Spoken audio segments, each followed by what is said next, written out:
El Centro de Cristianismo Práctico presenta su espacio Verdades Espirituales. Aquí encontrarás principios espirituales y leyes universales de justa acción que podrás poner en práctica diariamente para enriquecer y mejorar tu calidad de vida y tus relaciones humanas. Conocerás la verdad que te liberará del sufrimiento y las limitaciones del pensamiento erróneo.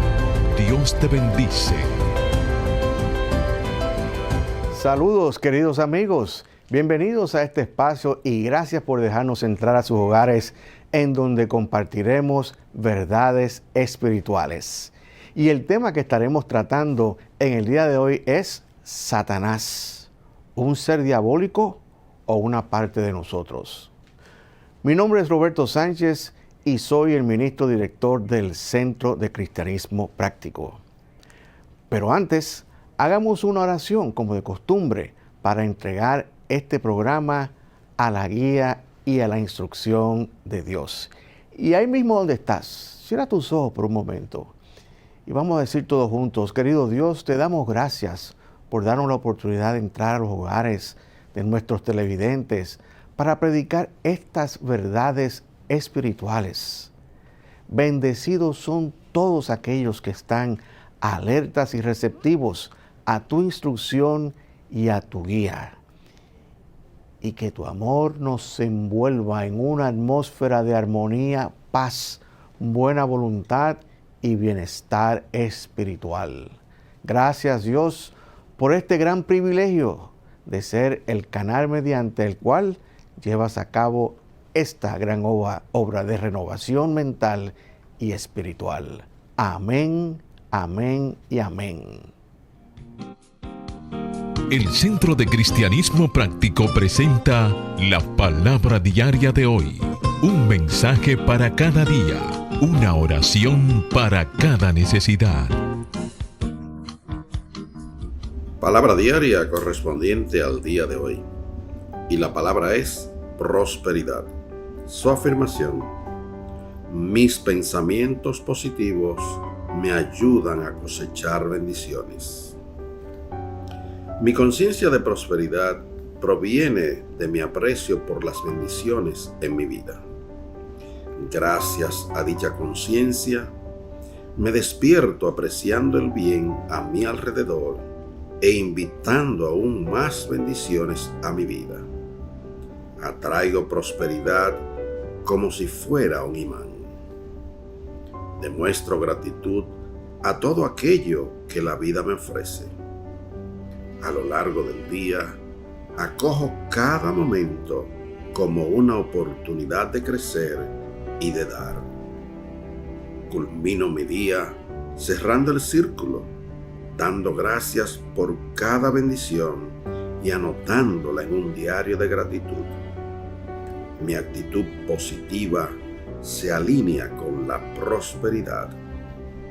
Los buenos pensamientos y expectativas me guían hacia bendiciones y oportunidades. Con cada día que pasa, encuentro mayor seguridad y gozo. Y el verso bíblico que apoya esta palabra diaria está tomado del libro de Génesis, capítulo 41, versículo 49. Hágase la luz. José recogió trigo en grandes cantidades, como si fuera arena del mar, al grado de no perder contarlo, porque era incontable, y se hizo la luz. El Centro de Cristianismo Práctico presenta su espacio Sé Feliz. Aquí descubrirás dónde buscar la verdadera felicidad y cómo expresarla en tu vida cotidiana. Los editores médicos de la Clínica Mayo nos ofrecen 10 consejos prácticos para el control de la ira. Número 1. Piensa antes de hablar. En un momento de enojo es fácil decir algo de lo que luego te arrepentirás. Tómate unos momentos para ordenar tus pensamientos antes de decir algo y permite que las otras personas involucradas en la situación hagan lo mismo. Segundo, una vez que te tranquilices, expresa tu ira. Tan pronto como puedas pensar con claridad, expresa tu frustración de una manera asertiva, pero no confrontadora. Comunica tus preocupaciones y necesidades de manera clara, directa, sin herir a los demás ni tratar de controlarlos. Número 3. Haz un poco de ejercicio. La actividad física puede reducir el estrés que te puede provocar enojo. Si sientes que aumenta tu enojo, sal a correr o a caminar enérgicamente o dedica un tiempo a hacer actividades físicas que disfrutes. Número 4. Tómate un tiempo para reflexionar. Date pequeños descansos en los momentos del día que tienden a ser estresantes. Algunos momentos de tranquilidad pueden ayudar a que te sientas mejor preparado para manejar lo que te sucederá después sin irritarte o enojarte. Número 5. Identifica posibles soluciones. En lugar de concentrarte en lo que te enojó, esfuérzate por resolver el problema en cuestión. ¿Te vuelves loco que la habitación de tu hijo esté desordenada? Cierra la puerta. ¿Tu pareja llega tarde a cenar todas las noches? Programa comidas más tarde en la noche o acuerda comer solo algunas veces a la semana. Recuerda que la ira no soluciona nada y solo podría empeorar todo. Número 6. Recurre a las declaraciones en primera persona para evitar criticar o echar culpas, lo que solo podría aumentar la tensión. Usa declaraciones en primera persona para describir el problema. Sé respetuoso y específico. Por ejemplo, di: me molesta que te hayas ido de la mesa sin ofrecerte ayudar con los platos, en lugar de nunca haces las tareas del hogar. 7. No guardes rencor. El perdón es una herramienta poderosa. Si permites que la ira y otros sentimientos negativos sustituyan a los positivos, quizás notes que tu propia amargura o sentido de injusticia te abruman. Pero si puedes perdonar a alguien que te enfureció, ambos podrían aprender de la situación y fortalecer la relación. 8. Usa el humor para aliviar la tensión.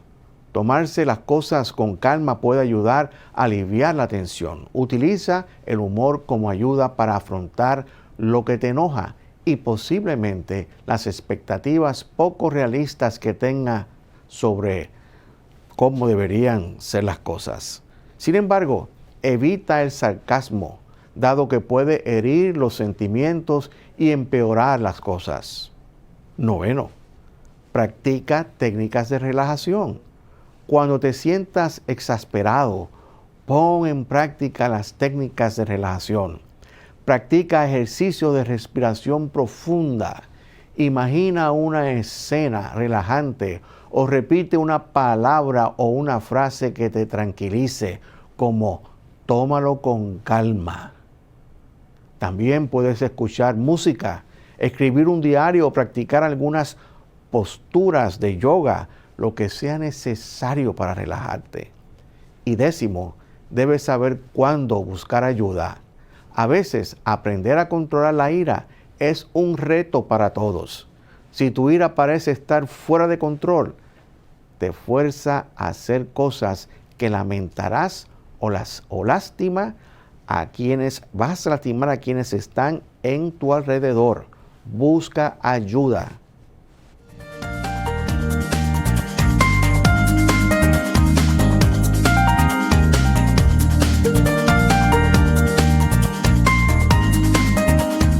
El Centro de Cristianismo Práctico es una comunidad espiritual libre de dogmas religiosos y sectarios, procurando que cada cual desarrolle su propio potencial espiritual.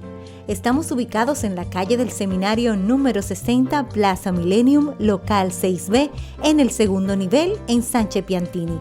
Todos los domingos ofrecemos servicios devocionales a las 10:30 a.m., los miércoles ofrecemos servicio de oración a las 7:30 p.m.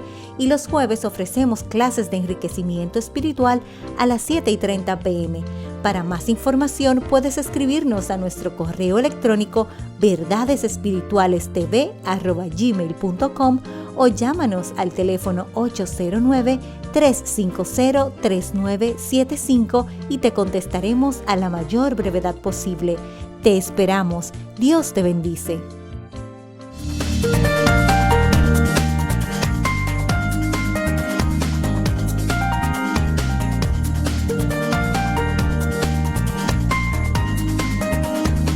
Bien amigos, y de vuelta con ustedes con nuestro tema central, Satanás, un ser diabólico o una parte de nosotros. Pero antes, quiero presentar a mis talentos. Me acompaña a mi mano izquierda la maestra licenciada Neomisa de León, le sigue el maestro licenciado Felipe Lebrán y a mi derecha, desde el extremo, el reverendo Cornelio Lebrón y la reverenda Jocelyn Quesada. Bien amigos, y empezamos a hablar sobre este tema tan popular que es Satanás, que es un personaje que anda a flor de labios por ahí. Y yo quisiera comenzar con mi amiga Neomisa preguntándole cuál es la visión popular, para de manera de refrescar y empezar a hablar sobre este tema. ¿Cuál es la visión popular que nosotros tenemos acerca de Satanás? Bueno, popularmente lo vemos como una caricatura. Lo presentan como una estatua de color rojo pequeño, con unos ganchos pequeños en la frente, con una cola puntiaguda, con pezuñas y siempre con un gran tridente para atacar, que era el arma, ¿verdad? El arma que utilizaba supuestamente para atacar a la gente que pecaba. Bueno, a veces lo presentan con barba, con bigote, bueno, todo un personaje. Yo me recuerdo cuando era chiquito, yo veía las caricaturas y siempre había un diablito. Cuando uno de los muñequitos estaba indeciso, había un diablito en la parte izquierda y había un angelito en la derecha. Y el diablito se fajaba ahí para hacer que el hombre cometiera sus errores y cayera y hiciera las cosas malas. Pero hablando un poquito más en serio realmente, Felipe, yo quiero que tú nos expliques cronológicamente en dónde es que aparece por primera vez el nombre de Satanás y quién era esta. Sí, bien, Roberto, gracias. Satanás aparece por primera vez en el libro de Job, cronológicamente. Y básicamente el libro de Job es uno de los primeros libros que se escribieron de la Biblia. Y no era el Satanás que luego conocemos, ese que estábamos describiendo en el Nuevo Testamento. Básicamente era un ser celestial que se puede ver en ese libro que tenía una conversación con Dios, vamos a decir algo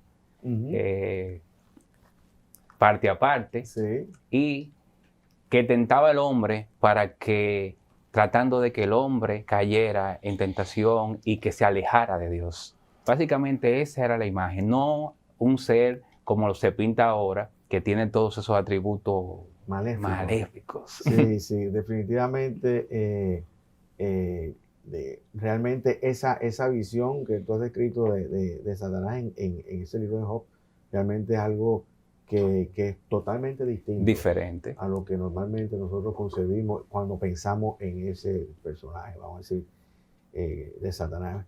Jocelyn, entonces, dime, estamos de acuerdo con lo que tú acabas de decir, Felipe, pero ¿de dónde se originó? ¿Cuál es el origen de este concepto de Satanás? Mira, el origen de eso tiene que ver con las culturas que se mezclaron con los judíos. La tradición judía concibe a un solo Dios, lo acepta, pero ellos tuvieron mucha influencia de otros que estaban cerca de ellos, como fueron los persas. Y en la cultura persa había un dios de la oscuridad y el mal, y el otro dios era del bien. de la luz, de la bondad. Pensando así, es que comienza a vincularse y asociarse oscuridad, mal, con este personaje. Y de ahí es que se involucra o comienza a afectarse la cultura hebrea con esto. Ya entiendo. Entonces, realmente, pues, tú hablas de una influencia que tuvo los persas sobre el pueblo hebreo. Cornelio, ¿tú crees que hubo otra cultura que pudieron también influenciar las creencias de los judíos con relación a esto? Sí, indudablemente.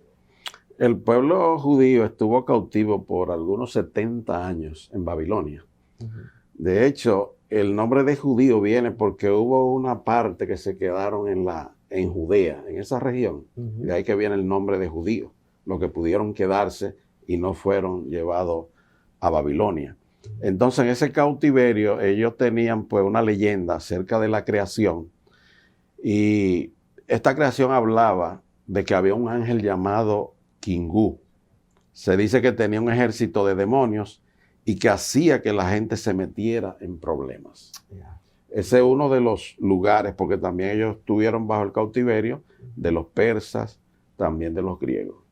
Pero esas influencias durante esos cautiverios fue que influyeron en este tipo de leyendas para ellos tener ese tipo de denominación. Realmente en el Antiguo Testamento apenas empieza a aparecer esto, tal como dijo Felipe, en el libro de Job, también en el libro de las Crónicas y en el libro de Zacarías. Ya en el Nuevo Testamento hay menores menciones de él. Pablo lo menciona en 2 de Corintios y también, pues cuando el Maestro Jesús iba a iniciar su ministerio, que fue a su ayuno de 40 días retirado en el monte, en el cual tuvo las tentaciones. Fíjate que podemos ver que definitivamente hubo una influencia externa en la creación de este concepto y eso también se debe al hecho de las guerras que hubo, las ocupaciones que hubo dominio de otros países sobre el territorio, sobre el pueblo hebreo. Neomicia, entonces una pregunta que yo te hago, ¿qué influenció la introducción de ese personaje satánico en la alegoría de la creación? Porque en la creación también tenemos esa influencia. Bueno, primeramente, sabemos que la historia de la creación, la cual es una alegoría, no fue la primera que se escribió en el Antiguo Testamento. Las primeras historias comenzaron con Abraham y más tarde se hizo necesario ya escribir lo que fue la historia de la creación. En la alegoría de la creación, el mal no existía como tal. Comienza luego que Adán y Eva se ven influenciados por la serpiente y empiezan a pensar de manera opuesta a los principios divinos. La serpiente es el deseo por parte del hombre de buscar la satisfacción por medio de los apetitos. Cuando esto ocurre, entonces el hombre cae en un estado bajo de pensamiento. Yo cuando pienso en la serpiente, pienso como en un diablito también. O sea que en la caricatura de los muñequitos, pues también salió una serpiente como quien buscando influir en el ánimo de las personas para que hicieran cosas malas también. Entonces, Felipe, ¿por qué hay personas que le atribuyen una sagacidad y un gran poder a Satanás? Porque hay personas que le dan un poder increíble. Sí, definitivamente que sí. Y eso se debe a que muchos líderes religiosos en algunas denominaciones pues tienen esa figura como una figura principal. Vamos a decirlo así. O sea, hay algunas denominaciones donde no se enfocan tanto en expresar a Dios, sino de oírle al otro. Entonces, se predica con el miedo. Y se le han atribuido incluso a esa figura básicamente equiparables atributos que los de Dios. Pero si nosotros sabemos que tenemos un Dios omnipotente y omnipresente, pues entonces no hay lugar para que otra figura, ¿verdad? Y sabemos que eso es una conciencia errónea. Ya sé. O sea, básicamente es producto de error y quizás de ignorancia hasta cierto punto. Cornelio, entonces yo te pregunto a ti, ¿cuál es la verdadera naturaleza de Dios? La verdadera naturaleza de Dios empieza en el mismo libro de Comienzos o Génesis. Y vemos que Dios se refiere a sí mismo como el Todopoderoso. Esto es cuando Él se le apareció a Abraham y le dijo, yo soy el Dios Todopoderoso. Anda delante de mí y sé perfecto. El mismo Jesús acoge esto dentro de su Sermón del Monte, en donde llama a la gente a ser perfecto, como vuestro Padre que está en los cielos es perfecto. De modo que esta es una de las características esenciales de Dios, el Todopoderoso. En el libro de Job también se hace referencia a Dios como Todopoderoso. Los profetas, tanto Isaías como Joel, se refieren a Dios como Todopoderoso. Y Pablo también en el Nuevo Testamento. Y encontramos este atributo de Dios también en el libro de Apocalipsis. De modo que dentro de esas características de Dios, de la actividad de Él, está ser todopoderoso, ser todo sabiduría, ser todo bien, ser omnipresente. Pero el Todopoderoso es una de las características esenciales de Dios. Ya, entiendo perfectamente bien. Entonces, Neomisia, te pregunto, está escrito que Jesús estuvo en el desierto, porque eso aparece, y fue tentado por alguien a quien él llamó Satanás. Entonces, ¿es este relato un relato o un evento histórico como tal, real? Sí, entiendo que sí, porque los mencionan los 3 evangelios. Okay. Los 3 evangelios afirman que Jesús estuvo en el desierto un tiempo ayunando. Pero también creemos que este relato contiene elementos que son de alegoría, son una alegoría. Okay. Por ejemplo, cuando dice que Jesús fue llevado por el Espíritu al desierto, nosotros no creemos que haya sido transportado de manera milagrosa físicamente al desierto, sino que creemos que sencillamente Jesús escuchó la voz de Dios en su corazón, indicándole que tenía que ir al desierto, y así Él lo hizo, Él obedeció. Ya. Es evidente que las tentaciones del desierto no fueron tentaciones físicas, porque no había una montaña desde la cual se pudieran ver todos los reinos de la tierra, ni había un templo en el desierto al cual el adversario pudiera haber llevado a Jesús. Todas estas son representaciones alegóricas de la manera en que manejamos nuestros estados mentales. Yo me recuerdo que Felipe fue allá al desierto. ¿A dónde tú fuiste, Felipe? Allá al Sinaí, Egipcio. Eso. Bueno, ¿tú crees que se ven todos los reinos de la tierra? Definitivamente que no. Ahí no hay nada que ver. Bueno, entonces yo te pregunto, las tentaciones, si las tentaciones no fueron físicas, como dice Neomisia, ¿quién fue el tentador? Bueno, Jesús, cuentan los evangelistas, lo llamó Satanás. Pero Jesús estuvo 40 días y 40 noches en ese llamado desierto, en un desierto en el que podemos estar en cualquier momento cualquiera de nosotros. Y es totalmente razonable que quien tentó fue la voz del hambre hablándole a Jesús. Cuando le dice, bueno, convierte estos panes, estas piedras en panes, es similar a la propuesta que le pueden hacer cualquiera. Vende esto para que te hagas rico. Toma aquello para que cambie tu vida en un momento. Igual habla una segunda tentación de que Jesús fue llevado al pináculo del templo, a lo más alto, es ese pináculo. O sea que Jesús lo transportó, a Jesús lo transportaron hasta allá, ¿verdad? Ajá. Y le dijeron, bueno, si tú te tiras de ahí, no te va a pasar nada. ¿Cuál es la idea, cuál es la intención de compartir esta tentación? Ustedes ven que en estos momentos ahora todo el mundo quiere tomarse fotos. Y hay personas que hacen lo que sea. Se habla de algunos que han perdido la vida porque han sido tan osados para tomarse una foto.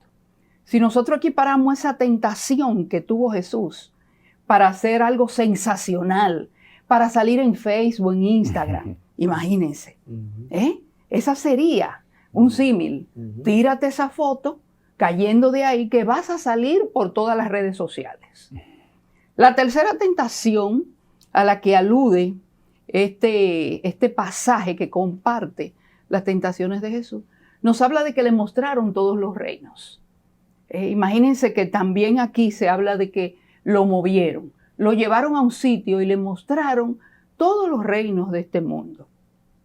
Todos los reinos de este mundo están en nosotros, reino de paz, de amor y de bien. Pero también hay otros reinos para dirigir y para transgredir y dejar nosotros de perdernos de las cosas espirituales y de nuestro desarrollo espiritual por momentos de arranque, de ataques de ira, de orgullo, de vanidad. Quizás fueron los reinos que se le mostraron a Jesús y él optó por el reino mayor, expresar su divinidad. Bueno, realmente hay tema para reflexionar sobre lo que acabas de decir muy bien.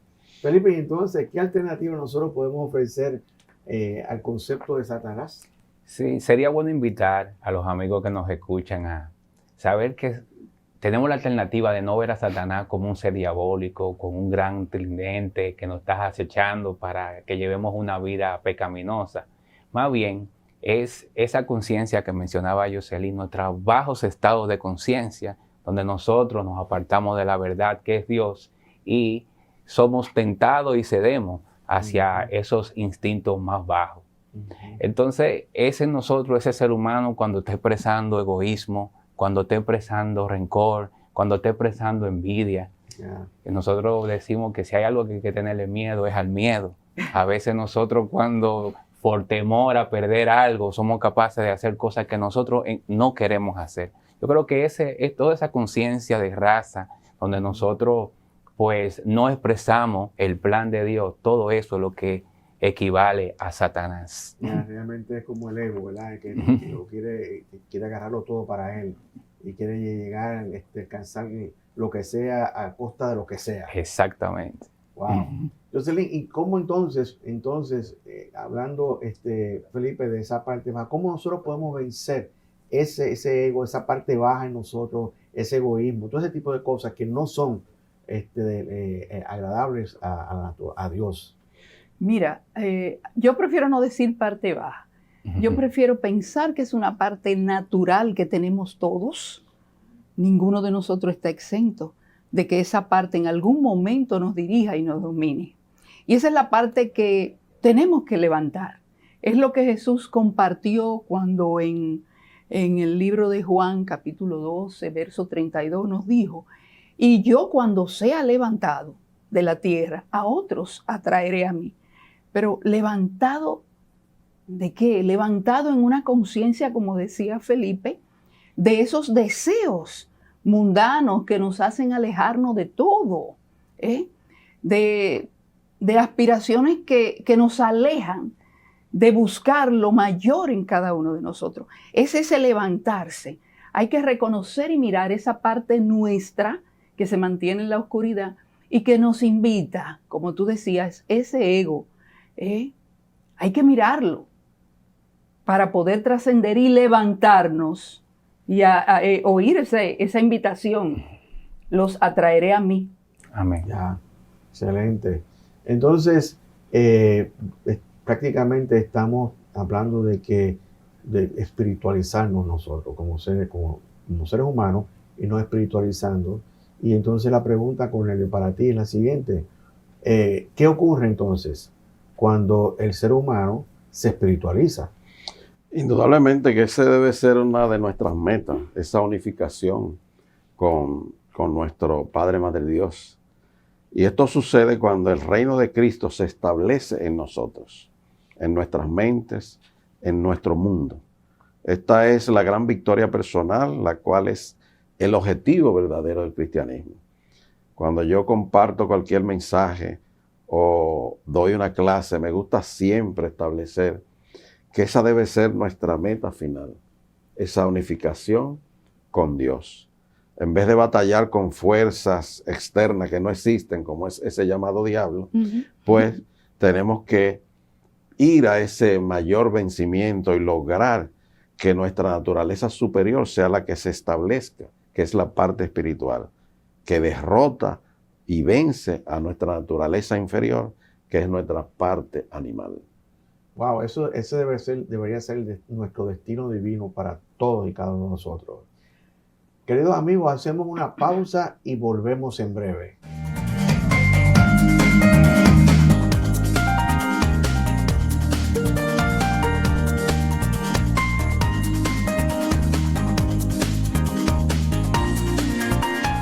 El Centro de Cristianismo Práctico es una comunidad espiritual libre de dogmas religiosos y sectarios, procurando que cada cual desarrolle su propio potencial espiritual. Estamos ubicados en la calle del Seminario número 60, Plaza Millennium, local 6B, en el segundo nivel, en Sánchez Piantini. Todos los domingos ofrecemos servicios devocionales a las 10:30 a.m., los miércoles ofrecemos servicio de oración a las 7:30 p.m. y los jueves ofrecemos clases de enriquecimiento espiritual a las 7:30 p.m. Para más información puedes escribirnos a nuestro correo electrónico verdadesespiritualestv@gmail.com o llámanos al teléfono 809-350-3975 y te contestaremos a la mayor brevedad posible. Te esperamos. Dios te bendice.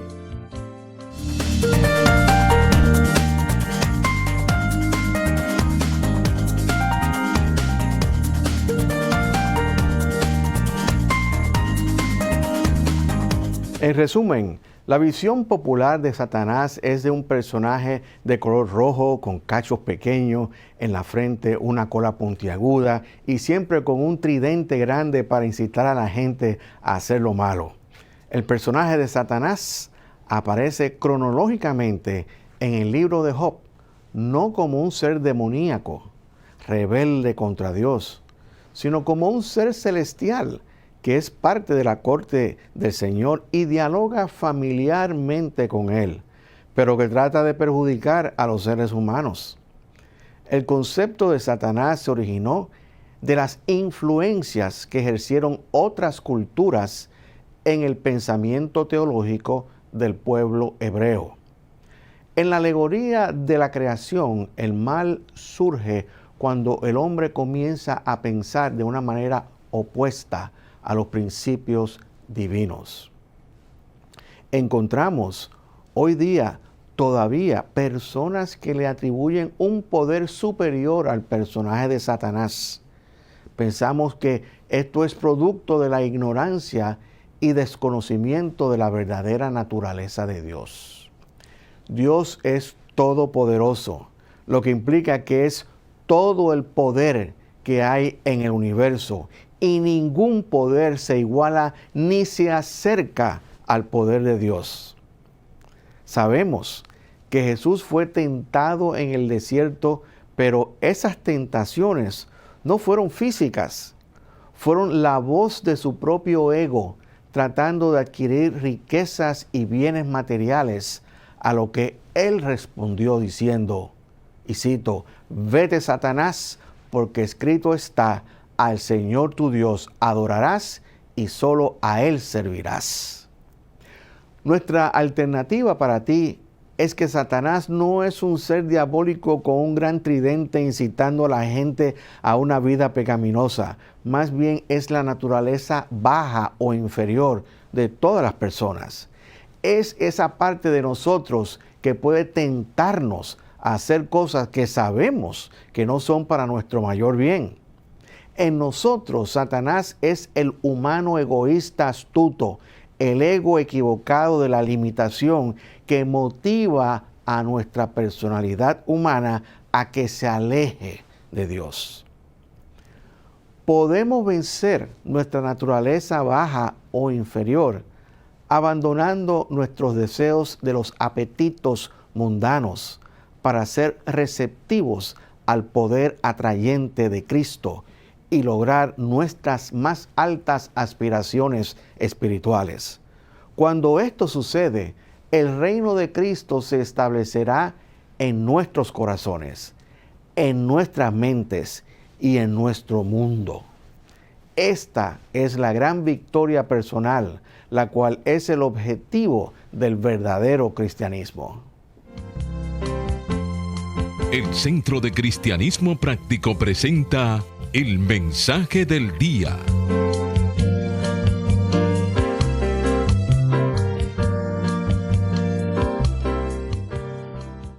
El título del mensaje de hoy es Eres mi verdad. La cita bíblica que ampara este mensaje es de Juan 18:38. Hágase la luz. Y cito, le dijo Pilato, ¿qué es la verdad? Y termina la cita, y se hizo la luz. Jesús se encontraba ante Pilato porque había sido acusado por las autoridades judías por el delito de sedición, o sea, pretender ser rey de los judíos. Y en un diálogo entre los dos, Pilato le pregunta a Jesús, ¿eres tú el rey de los judíos? Jesús le respondió, mi reino no es de este mundo. Le dijo entonces Pilato, luego, ¿eres tú el rey? Respondió Jesús, tú dices que yo soy rey. Yo para esto he nacido y para esto he venido al mundo, para dar testimonio de la verdad. Todo aquel que es de la verdad, oye mi voz. Entonces le preguntó Pilato, ¿qué es la verdad? Y dicho esto, salió otra vez a donde estaban los judíos y le dijo, yo no hallo en él ningún delito. Notemos que la pregunta que le hizo Pilato a Jesús, ¿qué es la verdad?, queda sin ser contestada. Sin embargo, yo sigo pensando en las palabras de Jesús a Pilato, yo he venido al mundo para dar testimonio de la verdad. Y fue él mismo quien dijo que conoceríamos la verdad y que por medio de ella nos liberaremos de todo tipo de limitaciones, incluyendo la limitación que conlleva la condición de ser humano. Analizando esto, podemos decir que la verdad nos liberará de la enfermedad, de la carencia, de la tristeza, de la soledad, del miedo, de la muerte y de muchas otras cosas más. Y siendo esto así, veo la importancia que tiene el conocimiento de la verdad. Pero, ¿qué es la verdad? Sin ánimo de filosofar, para mí la verdad es un estado de perfección, donde nada mejora ni nada empeora. Es aquello que es eterno, inmutable, incambiable, lo que nunca cambia porque es perfecto. De modo que lo único que puedo pensar que es perfecto es Dios. Dios es Dios y nunca Dios va a ser mayor de lo que es ni menor de lo que es. Dios como bien absoluto nunca va a ser mayor ni mejor bien, es el bien. Igualmente con el amor, porque Dios es amor, nunca va a amar más ni menos, sino que su naturaleza es amar. Dios es luz y su naturaleza es brillar o irradiar su luz. Nunca va a irradiar más luz ni menos luz, porque siempre irradiará toda su luz y toda su plenitud. Y así es con todos los atributos de Dios. Y me pregunto, ¿por qué es importante conocer la verdad? Bueno, para mí conocer la verdad es conocer a Dios. Y conocer a Dios es caminar por caminos de rectitud. Y la rectitud es precursora de la justicia. Y pienso que esta fue la razón por la cual Jesús dijo, busca primero el reino de Dios y su justicia, y todo te vendrá por añadidura. De manera que es importante conocer la verdad para tener una vida abundante, donde podamos obrar conforme a la verdad que conocemos y dejar mucho fruto. Entonces pienso que todavía la mayoría no ha conocido cuál es la verdad acerca de nosotros mismos. Personalmente pienso que mi verdad es que he venido al mundo a dar testimonio de la verdad por medio de mis obras. Pero también pienso que he sido dotado con libertad para escoger cuáles van a ser mis obras. Y mis obras darán testimonio de a quién sirvo, si sirvo a Dios o al ego. Pero la verdad acerca de mí mismo sigue siendo la misma, ser testigo de la verdad, Dios, y llevar a cabo sus obras a través de mí. Si lo hago o no, es mi prerrogativa, mi libre albedrío. Pero sé que si no le sirvo a la verdad, entonces le estaré sirviendo a todo aquello que no es verdad. Entonces me pregunto, ¿y qué papel desempeñan los hechos en las realidades de la vida y en mi vida? Veamos esto dentro del contexto de nuestras relaciones humanas. Sabemos que toda relación es verdadera cuando se fundamenta en un ideal, que es compromiso, lealtad, cumplimiento y amor. Entonces, tomemos como ejemplo el matrimonio. Cuando dos personas se unen en una relación conyugal y en la mayoría de los casos se legaliza, la relación es un hecho, es legal. Ahí están los cónyuges. ¿Indica esto que la relación es verdadera? Esa es la pregunta. Podrías decir que sí lo es, porque es legal y ocurrió, pero ¿lo es? ¿Puede una relación conyugal como esta ser una mentira? Los hechos establecen que existe una relación conyugal, pero si ésta no cumple con el ideal que la fundamenta, esto es, compromiso, lealtad, cumplimiento y amor, entonces es una mentira. ¿Puede haber verdad en una relación conyugal donde cada cónyuge tiene su amante? La relación conyugal es un hecho comprobado, pero realmente es una farsa, una mentira. De manera que aquí vemos claramente que un hecho comprobado y legalizado puede ser una mentira. En la búsqueda de la verdad, debemos saber separar los hechos de las verdades. Los hechos son acontecimientos en el mundo en que vivimos. Las verdades son intangibles y de naturaleza espiritual. Entonces, esto me lleva a cuestionarme si existe verdaderamente un adversario como tal. En las Escrituras aparece con diferentes nombres, tales como el enemigo, el diablo, Satanás, el tentador, el adversario y muchos otros nombres más. Esta idea del adversario está tan profundamente arraigada en la conciencia del mundo cristiano que existen supuestos cristianos que te rechazarán si le dices que no crees en el diablo. El adversario ha llegado a ser un personaje de suma importancia en el cristianismo de hoy. Y si niega su existencia, lo primero que van a hacer estos cristianos seguidores literales de las Escrituras es citarte en la Biblia todos los pasajes que hacen referencia directa a él. En el Evangelio de Juan, capítulo 8, versículo 44, Jesús, debatiendo con los judíos, les dijo: vosotros sois de vuestro padre el diablo. Él ha sido homicida desde el principio y no ha permanecido en la verdad, porque no hay verdad en él. Cuando habla mentira, de sí mismo habla, pues es mentiroso y padre de mentira. Y termina la cita. Existe un principio universal y fundamental que establece que lo real es lo verdadero. Lo que tiene vida en sí mismo. Ninguna mentira tiene realidad ni vida en sí misma. Eventualmente, la verdad saldrá a relucir y la mentira se disolverá como una sombra delante de la luz. Hablando del diablo, Jesús dice, y cito, no hay verdad en él.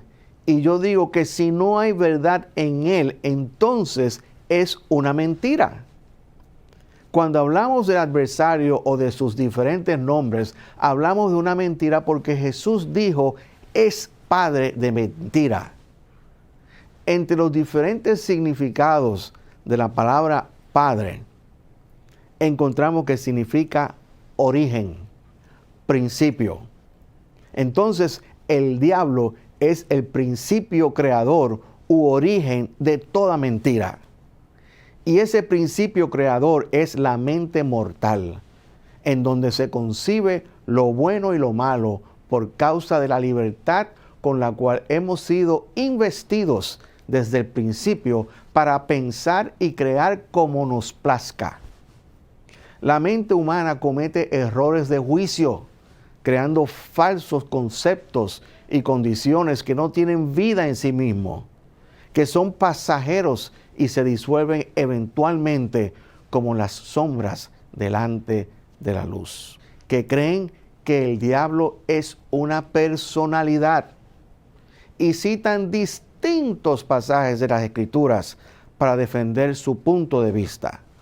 Por ejemplo, uno de los pasajes que se cita con frecuencia está en el libro de Isaías, capítulo 14, versículo del 12 al 15. Cito: ¿Cómo caíste del cielo, lucero, hijo de la mañana? Derribado fuiste a la tierra, tú que debilitabas a las naciones, tú que decías en tu corazón: subiré al cielo, en lo alto junto a las estrellas de Dios levantaré mi trono, y en el monte del testimonio me sentaré en los extremos del norte, sobre las alturas de las nubes subiré y seré semejante al Altísimo.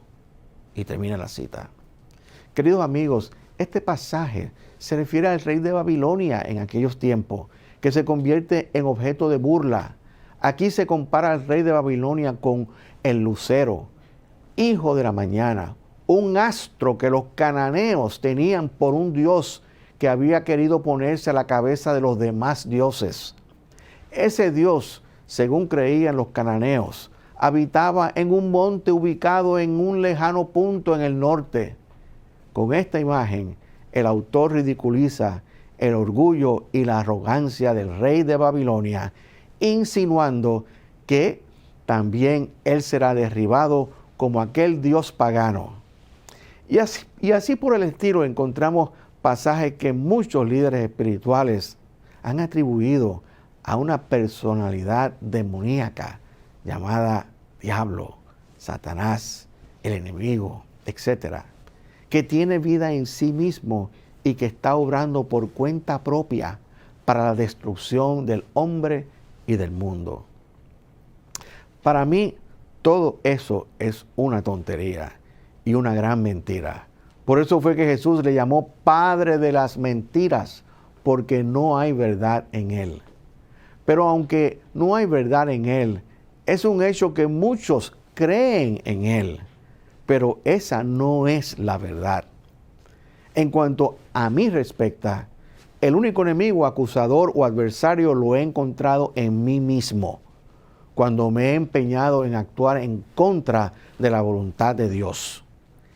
Esta manera de actuar me ha causado todo tipo de problemas, de males, de enfermedades y de adversidades.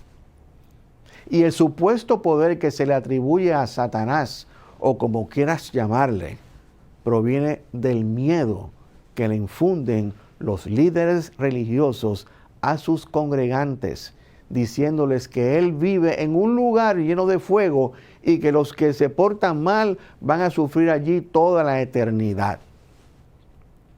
De esta manera mantienen a sus seguidores cautivos dentro de la gran mentira. También le damos poder a este supuesto mentiroso o padre de la mentira con la energía mental que se produce cuando pensamos insistentemente en él. Hay un principio universal que dice: donde pones tu pensamiento, pones tu energía. Y la energía es poder. Entonces, conducir nuestra vida en función a los hechos es sujetarse a la mentira. Debemos conducir nuestra vida sujetándonos a la verdad. Y la verdad es que hay un solo Dios y Padre de todos, el cual es sobre todos y por todos y en todos. Esta es la verdad, y Jesús vino a dar testimonio de la verdad, convirtiéndose en el perfecto vehículo de expresión por medio del cual Dios nos habló a cada uno de nosotros, a ti, a mí y a todos. Jesús dijo, así pues, lo que yo hablo, lo hablo como el Padre me lo ha dicho. Hay verdades absolutas y Dios es la gran verdad absoluta. Como verdad absoluta es la eterna realidad del universo. Esto significa que sin Dios no hay creación ni universo. Entonces, tenemos que llegar a un punto en la evolución de nuestra conciencia donde nos preguntemos, ¿cuál es mi verdad? ¿Cuál es la realidad en mí y en mi vida? ¿A dónde busco las respuestas a estas interrogantes? El punto de partida en este viaje lo encontramos en las enseñanzas de Jesús. Y con el ojo de la visión interna, seguimos el camino que Cristo nos señala. Este no es un peregrinaje a Jerusalén, ni a ningún sitio externo. Es un caminar a las profundidades de nuestro ser, en ese universo que Dios ha creado en el interior de cada uno de nosotros. Ahí encontraremos a Dios y Él nos dirá qué hacer y cómo dirigir nuestra vida. Haremos las cosas que Él desea hacer a través de nosotros y seremos su palabra y su verdad. Bienaventurado eres si sabiendo estas cosas las haces.